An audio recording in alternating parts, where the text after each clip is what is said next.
Good afternoon, good morning. It's probably not evening anywhere just yet, but I could be wrong. Welcome to today's YouTube live stream on Sahaja Yoga meditation. And today's focus is to use the various Sahaja Yoga meditation techniques available to us for self-diagnosis of the internal spiritual system that we are trying to explore.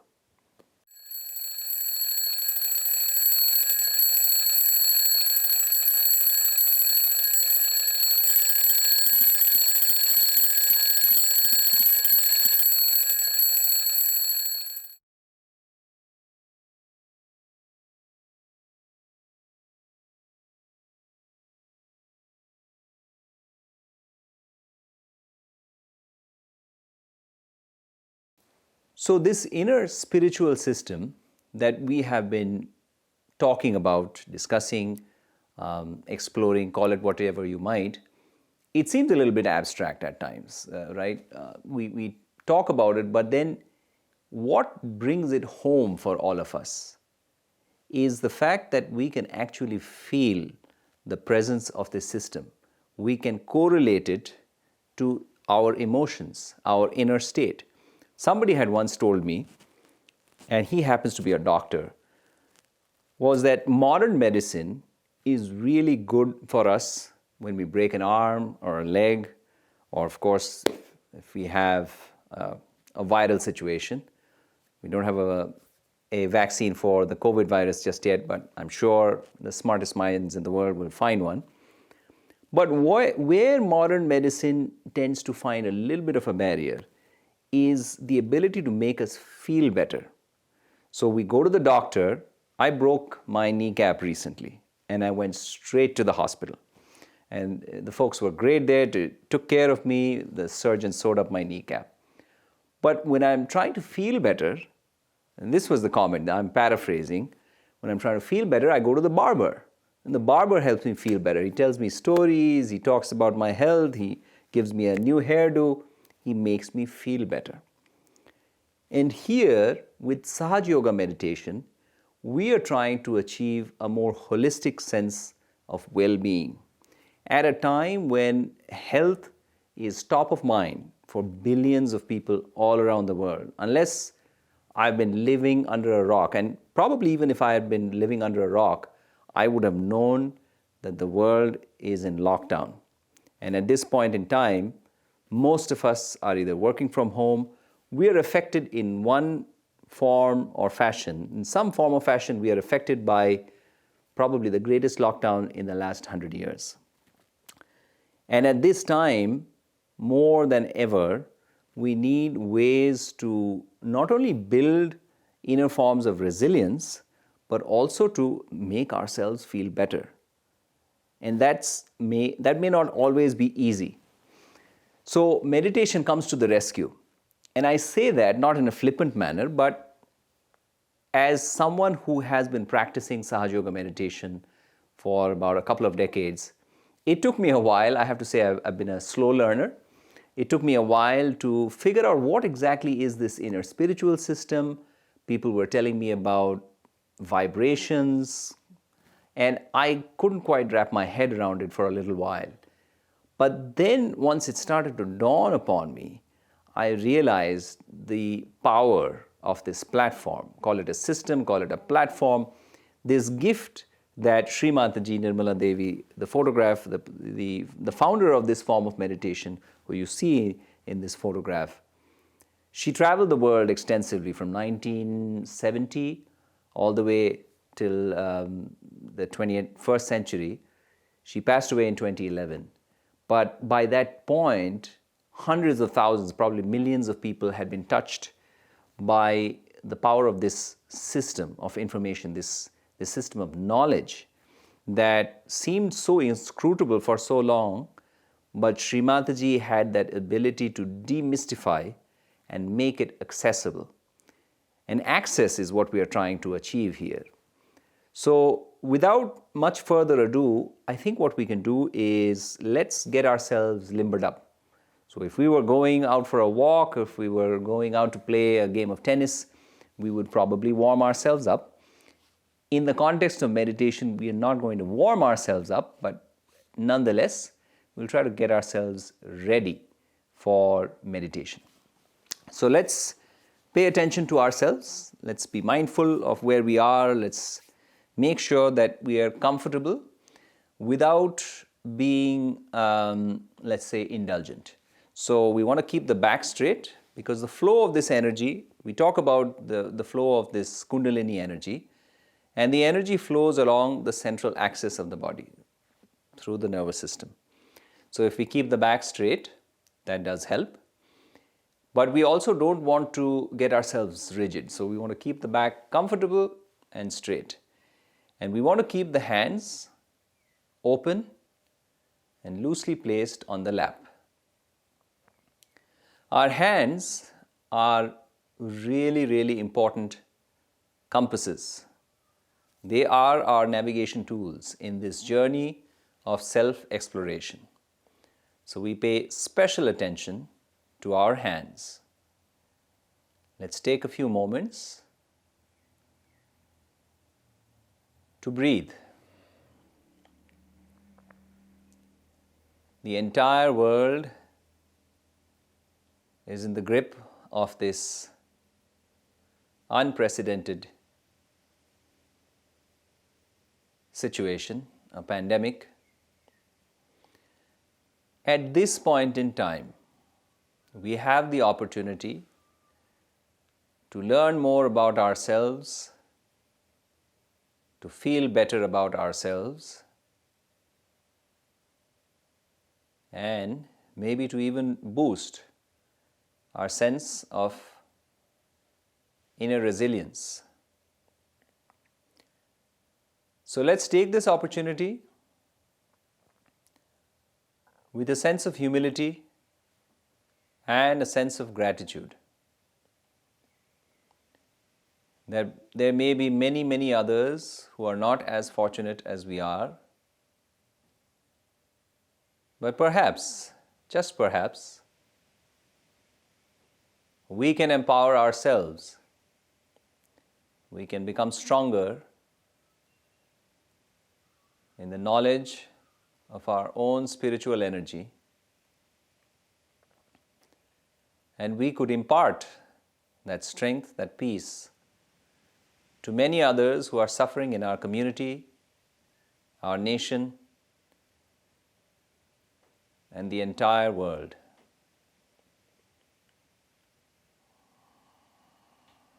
As we breathe, let's make sure that we breathe in through both nostrils and we exhale in equal measure.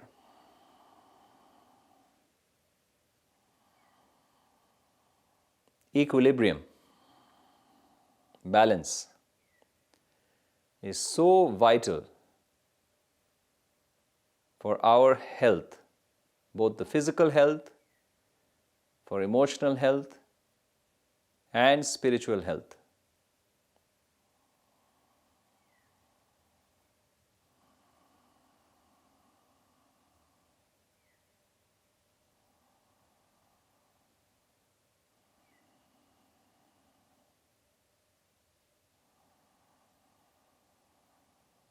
Let's pay attention to how we are feeling on our hands.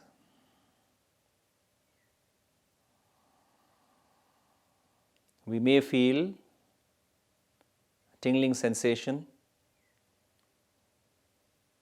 on some of the fingertips.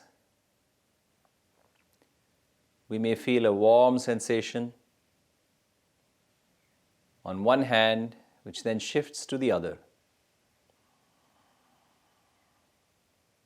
At this point, we do not need to analyze.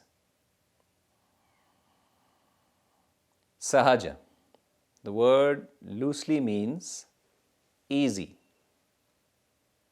Let's just take it easy and learn to observe.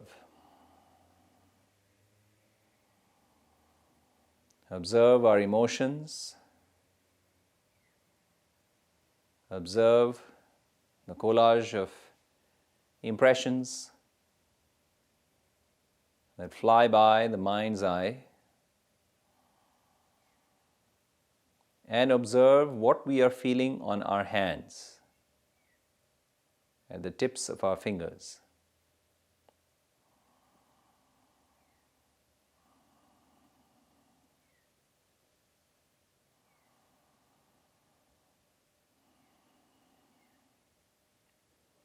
We can take the right hand to the heart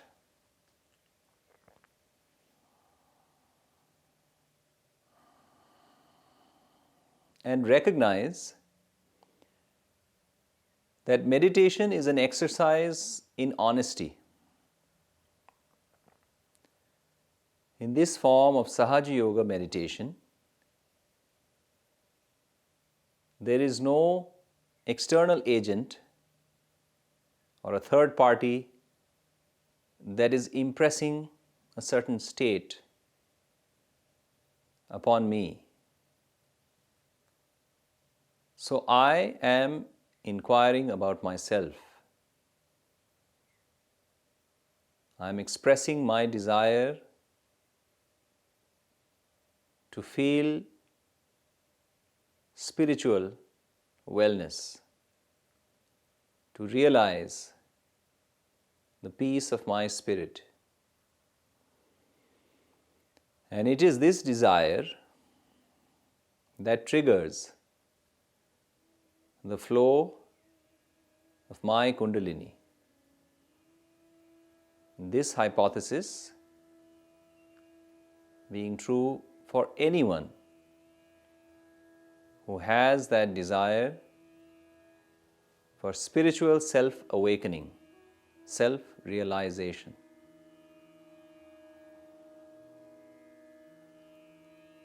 For a moment, for a few seconds, and maybe more, I wish to go beyond the limitations of this body, this mind,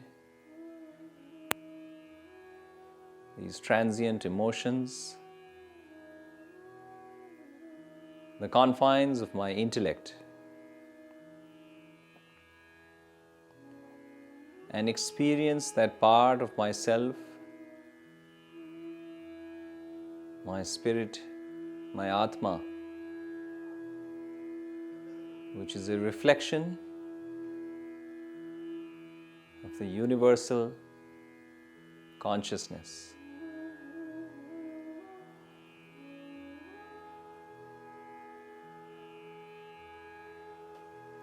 My spirit which is at peace, the Atma that knows no fear. Through self-realization, I wish to establish a greater sense of harmony, a deeper, more meaningful relationship with my own self.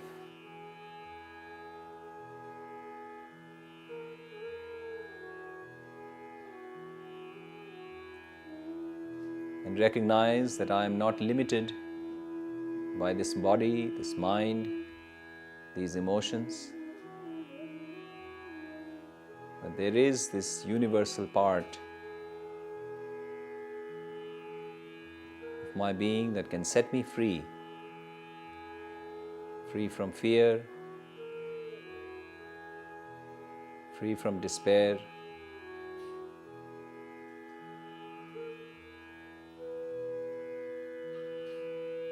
free from all sense of limitation. Let's take the right hand to the nape of the neck. On the left hand side, just massage the shoulder. This is usually where we find buildup of stress. And this is also the location of what is known as the Vishuddhi Chakra. An energy center, a spiritual center which allows us to develop a sense of oneness with our communities, the world, and the universe around us. And at this time, let's abandon feelings of fear, feelings of self-doubt. I am not guilty. Recognize that this Kundalini, this energy within us, wishes for us to be at peace, wishes for us to love ourselves, to be at peace with ourselves. So let's take the right hand to the forehead and just press the temples. Allow the head to bow down as if we were nursing a headache. And take this opportunity to forgive. I forgive everyone and I forgive myself. Let us truly mean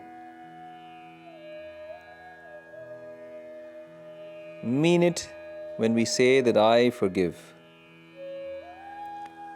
We let go of all anger, all hatred, to liberate ourselves for this journey beyond our thoughts and all the noise that clouds this mind. Finally, let us press down at the crown of the head with the center of the palm. Massage the skin of the scalp with firm but gentle clockwise motion.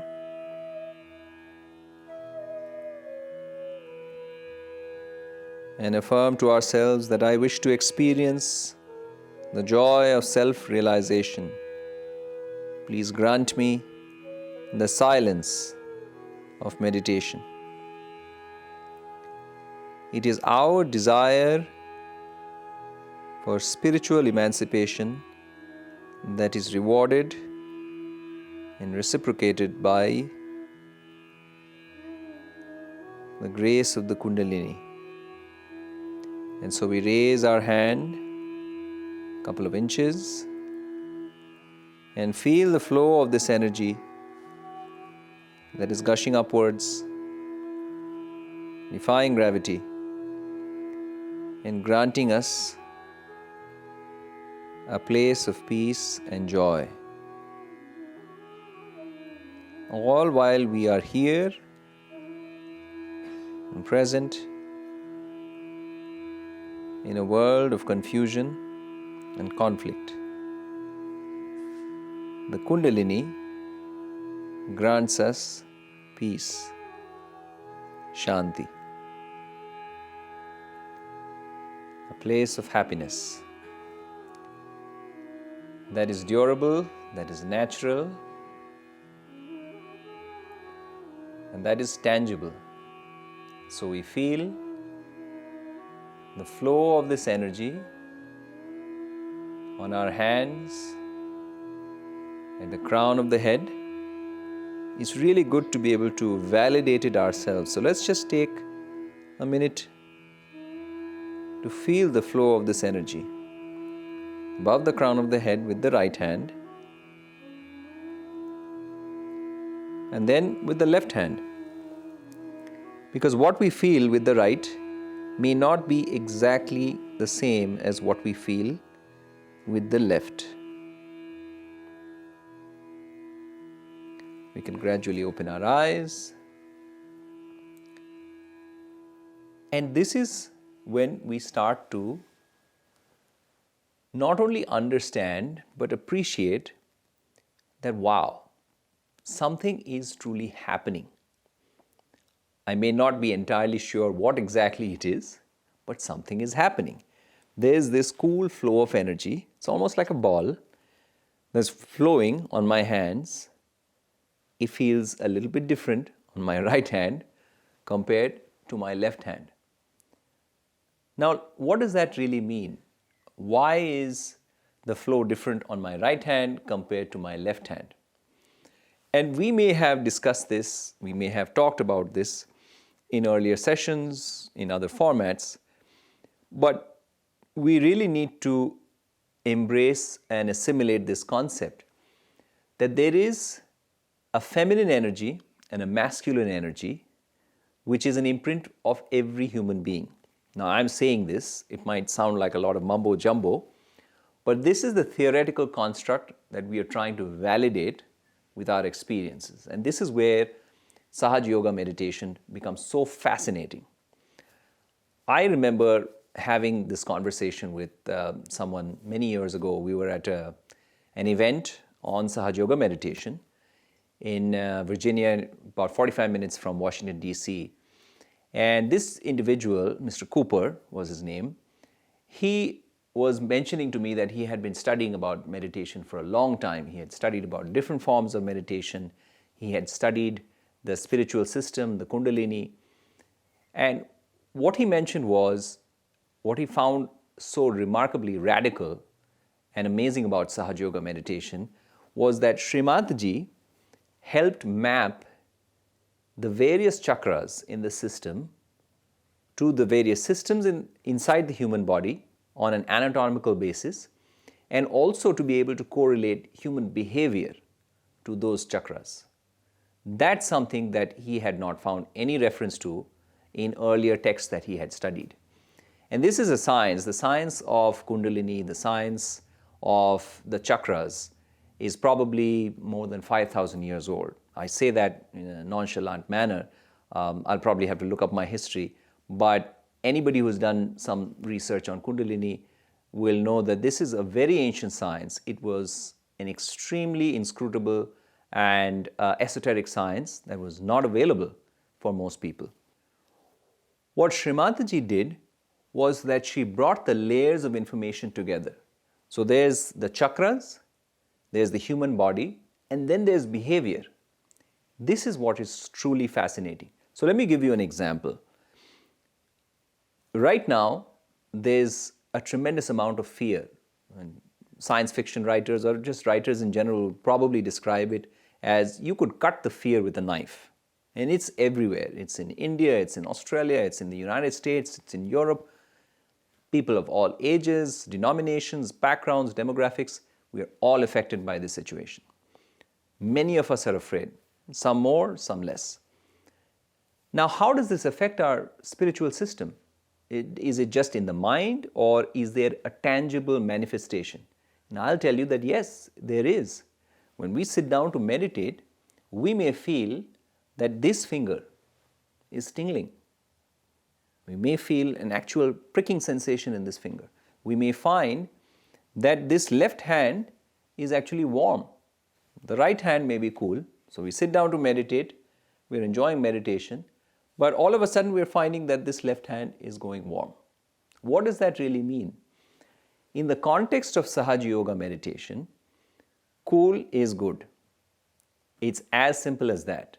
So being in the right state effectively means that we feel cool vibrations. Our hands have this flow of cool vibrations, both hands, and in equal measure, equilibrium, right? So it's an equal measure. And we have this feeling of lightness, as if we have let go of some weight from within the system. That's as simple as it gets. It's almost as if we can describe it as the electronics of Sahaja Yoga meditation. That the left hand is our hand which we use. We could say that this is the feminine side. But this is true for both men and women. With the left hand, we receive, or the left side of our spiritual system, we receive. And the right side is the kinetic side, or the masculine side, is the side with which we give. So that's how we can understand that when we meditate, we are using our right hand. So we are placing the right hand in various parts of the body. So we place it on the heart, we place it on the shoulder, we place it at the crown of the head. So the right hand is giving. When we sit down to meditate and this Kundalini is flowing, we are actually imparting the love or the consciousness or the energy that is flowing from the right hand to various parts of the body. Why is that important? The reason that is important is when I'm afraid, and I'm afraid, I will admit that this situation leaves us all vulnerable, and I need to do something to be able to address that. I need to be strong for my family, for myself at work, for my parents, and all the members of community. What can I do to help myself? So when I sit down to meditate and I know that this energy is flowing, I have this cool flow of energy, I can literally place my right hand on my heart. I can place it here on the sternum, I can place it on my heart, I can place it at this location, which is consistent with the Vishuddhi chakra, and I am giving relief. Essentially, it's my own energy which is going to a specific location and allowing that energy center to achieve balance.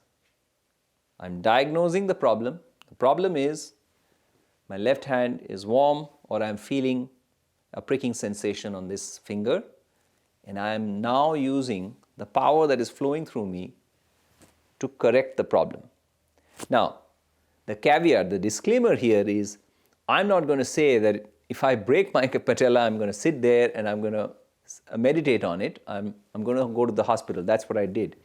However, on an ongoing basis, the way I'm going to build inner resilience, the way I'm going to become more adaptive and be able to meet these circumstances, these challenging circumstances, is by building that inner strength. And that strength is flowing through me.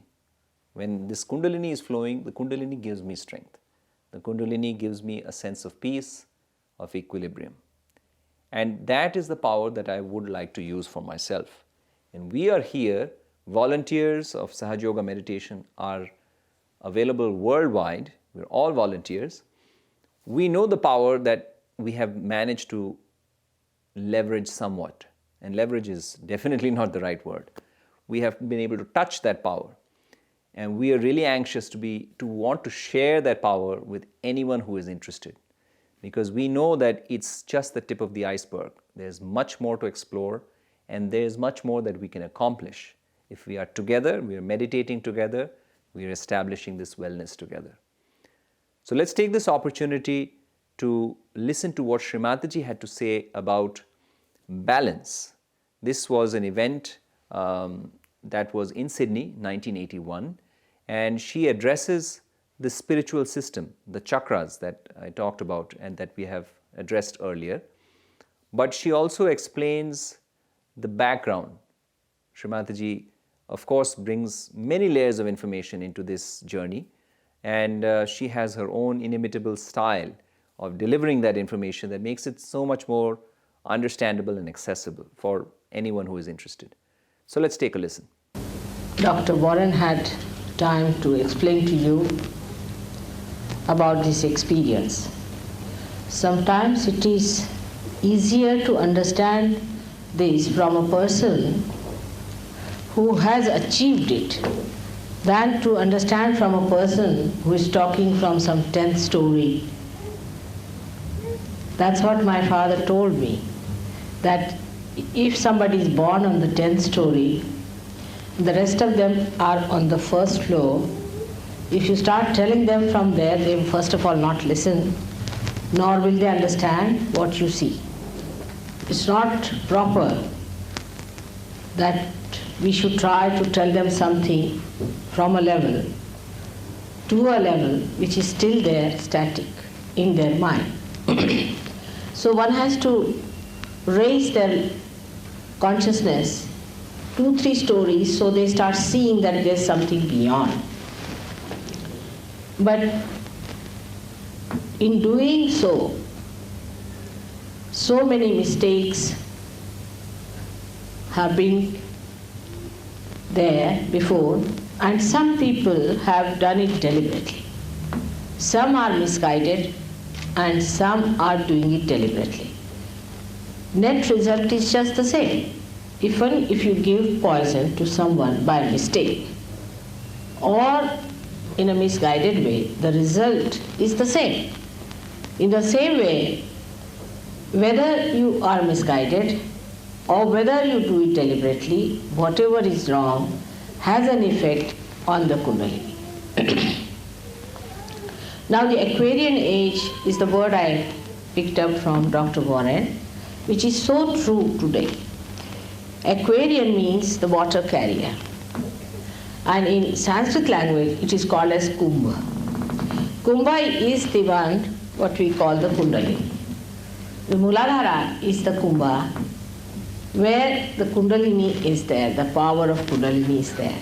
So to call it an Aquarian age must be some work of some realized soul who could see that in this age the Kundalini is going to be awakened, and that an age will start of people getting their Kundalini awakened. Now, I have already talked to you the other day about this second center, which is called as Swadhisthana, which gives us our sustenance and also our power to create. The sustenance is created inside that green part, which is represented by main 10 primordial masters. And these 10 primordial masters had another series of masters who were called as disciple principles. Now about these people I have talked to you last time. But today I would like to speak to you about other centers, especially this Nabhi, which is the navel center, which is very important in human beings. This is the center by which we seek. When in amoeba stage, we seek food. At a higher level, we start seeking heights. Like when they became mammoth and all these animals, they wanted to have a height, to go over the trees, to be able to master them and to eat the leaves. But they became so much outsized with their height that they had to become smaller animals, like say intelligent animals, and like say cats and things like that, cat family. And this is how the evolution has been brought forth through our seeking as amoeba, then as animals, and now as human beings. As we have evolved higher and higher, we have become subtler and subtler in our seeking. For example, the people who are seeking, say, power, are not so evolved as people who are seeking their spirit, no doubt about it. Because you have gone through that, you have had enough of it. Maybe last lives you might have been kings and queens, and you must have seen all the jokes of it. So you said, now it's had enough of it, this power business. We don't want to have any more. Such a headache we don't want to have. So the people who are seeking money also are the people who have had enough of it and they were fed up of it. So they said, now we have had it. So now you are seekers of something beyond. It has been always so, something beyond we seek. But this seeking beyond is not described to so many people, and they are not able to understand what is the beyond. That's why this center is very important of your evolutionary process. Now, first of all, as I have told you, that we have to be in balance. That's one thing we must have, is the balance in life. I mean, in common sense also we can see, supposing there's a car going only on one wheel, how many would like to travel by that? Anything that you do in life has to have a balance. Otherwise, anything, even catching something, holding something, or small things, even riding a bicycle, you know that you have to have a balance. So if the Kundalini has to move, you have to be a balanced personality, a personality with a temperate nature, and must have a balanced attitude towards life. That is very important. But in case it is not, you can be sucked into the central path of the Sushumna, in the central path of your evolution. Now the evolution takes place by remaining in the central path. Those who go to the extremes fall out of this. Now the virus that we suffer from very commonly is nothing but a kind of a vegetable which is fallen out of evolution. Now the vegetable that we call as tobacco is going to fall out of complete evolution, and you'll be surprised after some years you will not find any tobacco growing anywhere because it will go out of evolution. thanks to human beings that they misunderstood the role of tobacco. Tobacco is an insecticide. It is to be used for killing the insects and not to kill yourself. But we sometimes forget that whatever God has created for the good, sometimes we can use it for our destruction. So that was Shri Mataji explaining the concept of balance. This is back in Sydney. It was actually March of 1981. The world is a different place, March of 2020. But some of those fundamentals, some of those challenges remain the same. We are today facing a different set of challenges. I will explain my own scenario. I'm working from home. It's been 3 weeks now that I've been working from home. I work for a global technology business. There can be meetings first thing in the morning, 7 in the morning. There can be meetings late in the evening. And meetings are interesting enough, but there can be technical issues. There can be different kinds of stresses. There's kids at home. So I have young kids at home who are also on their own devices and online platforms. And any time where we have a certain mental construct of how we want the world to be, how organized and neat and productive and efficient we want it to be, and the reality does not necessarily meet that vision that we have stress. It can result in gnashing of the teeth, or it can result in a general breakdown. So we try to get over that with various techniques of Sahaja Yoga meditation. We have talked a little bit about the effect of the element of fire, the light on the left side of the spiritual system. And we've talked about how candles both on the altar that we place, we have the candle right in front of the photograph of Shri Mataji, and we can also use the candle to work on our left system. So essentially what we are trying to do is that if there is a disturbance on our left side of the spiritual system, our feminine side, our emotional side, then that element of fire, that element of light helps to dispel that negative aspect, those negative emotions. And then when we are feeling agitated, so the other side, the masculine side is trying to get things done, to impart, to impress, influence, and there may be barriers. So when the psyche or the attention hits barriers, when we face friction, there is development of heat.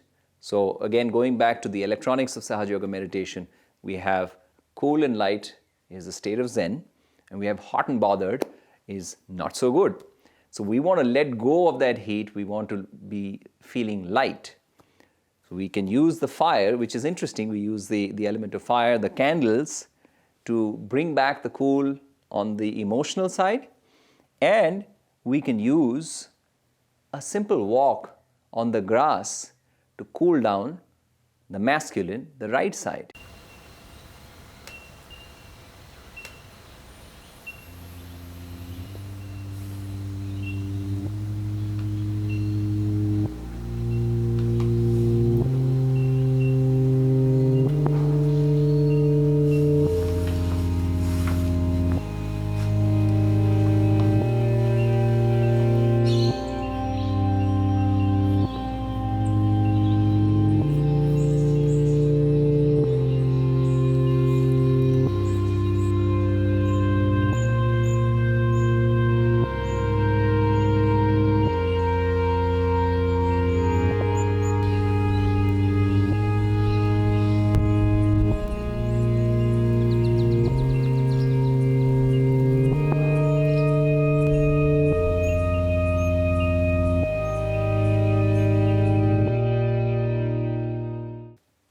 Now that we've taken a walk, we've allowed ourselves to de-stress, we are feeling a lot better. What's next? I can tell you that the beauty of it all is this live stream ends and we can go back to life as usual. We can completely forget about it. It is entirely our choice. I can forget that I ever meditated. I can switch on TV and completely lose myself in 4 hours of binge watching on Netflix. That is entirely my choice. However, if I want to go further, there is literally an infinite journey ahead of me, and there is an infinite journey ahead of all of us. There is this incredible reservoir of energy and capability that is locked up within each one of us. And I am fascinated, I'm excited by that potential, by that possibility. For one, I definitely want to continue that journey, and I'd love to have your company on that journey, because the more the merrier. This is something that I've found consistently true in all my experiences of Sahaja Yoga meditation in 2 decades, is that when we meditate together, meditation together is magical. Meditating on my own time by myself is great, it's essential, but an integral part of this journey is to be together, is to meditate in groups, whether it's a virtual group or it's a group in person. And I certainly want your company on this journey. We have a number of resources. I encourage you to subscribe to this YouTube channel. That helps you to stay aware of when the live stream is and other publications on the channel. Feel free to share, like, and if you notice the description section, you'll find the website freemeditation.com.au, which has a lot of interesting resources that you can refer when you're trying to understand various aspects of Sahaja Yoga meditation at home, at work, on the go. Once again, thank you for joining this session, and feel free to sign in. Like I mentioned, please feel free to share the channel, and we'll see you again next Sunday.